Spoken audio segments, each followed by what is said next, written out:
Today we're going to talk about poop.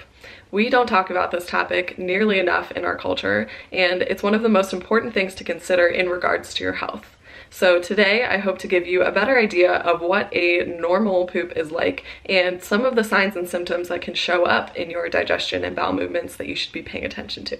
To help us break this down a little bit further, no pun intended, we're going to use the Bristol stool chart today. This is a chart that is designed to give you an idea of the extremes of bowel movements and the norms of bowel movements. So the idea here is for you to get familiar with this chart and start to compare what your experience is like to this chart, because it'll give you an insight into what's going on in your intestines. So type 1 is the most extreme version of constipation, and as you move closer, you have constipation but to lesser degrees. And then type 4 is the middle category that is considered normal but is not necessarily the perfect normal. It's certainly a good thing to have though. It's when you have that snake S shape, smooth and soft, nothing crazy going on here. It's just a great bowel movement. Then we move out to the other extremes, so 5, 6, and 7, and this is where diarrhea starts to become a factor. So the opposite is true here. 5 is a little bit looser, 6 is even more loose, and 7 is just very watery, very loose. So taking a look at the constipation range of the chart, some of the things that we really want to focus in on and address are the problems with detoxification that constipation creates. With constipation, you're unable to eliminate, and this is a really essential function in our body because part of what poop does is it takes your toxins that your body has filtered out and eliminates them so they're no longer circulating in your body. When you're constipated, all of those things that your body's trying to eliminate are just sitting in your intestines, and you have a process of detox-retox. So your body's trying to detoxify, get rid of these toxins, but they end up re-entering the body's circulation because it's sitting in a place that is able to contact your body. When we take a look at the opposite end of the spectrum, so the diarrhea range of the chart, now we have the exact opposite problem. Before, we were absorbing things that we did not want to absorb, and now we're just not absorbing pretty much anything. With diarrhea, as you know, things are just moving through very quickly. So besides the extremes, we look towards the middle between the numbers 3 and 5, and this is where we have the normal range, and of course, between different people, normal will be different. And what you really have to pay attention to is what is your pattern like? So what are you having from day to day? And whenever you have variance from that, that is when we want to pay attention to what's going on. Outside of the stool chart, there are a few other things that you want to pay attention to. One of them being undigested food showing up in your stool.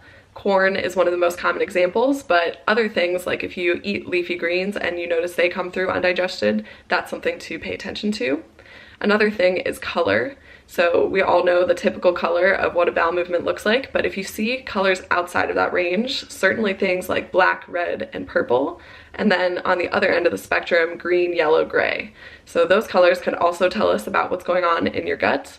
And then the last thing to pay attention to is any floating stool. This can tell us about how your fat digestion is going. Once you've had a chance to take a look at the chart and reflect on where you fall typically on the chart, if you are having bowel movements that are on the extremes or near the edges of those extremes, the question is, of course, why is that happening?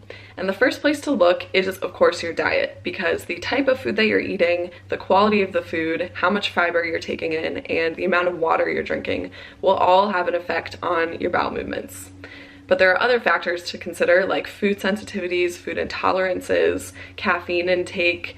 Each of those will be things to consider on the quality of your bowel movement. But we can also look other places, and perhaps equally as important as what you're eating is what is going on in your microbiome.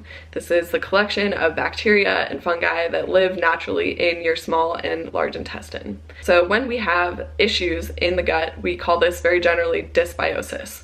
And there are different types of dysbiosis that you can have, different types of bacteria and fungus that can overgrow and cause problems. And this is something to certainly work with a professional to address, because you want to make sure you're going about it the right way. But beyond those circumstances, it's really important to have a diverse collection of microbes in your gut.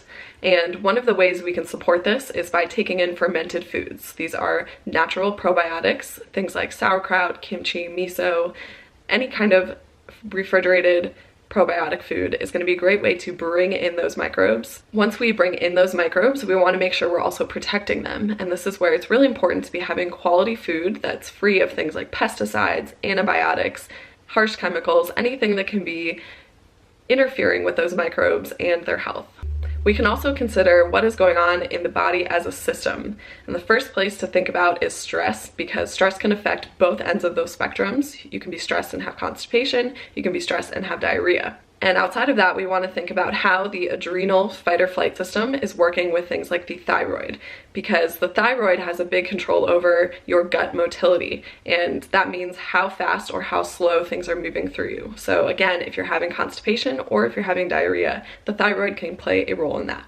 There are a lot of things we can talk about in regards to digestion and bowel movements, but I wanted to just use this as a starting point for you to understand what a normal poop looks like and some of the signs and symptoms that you want to pay attention to.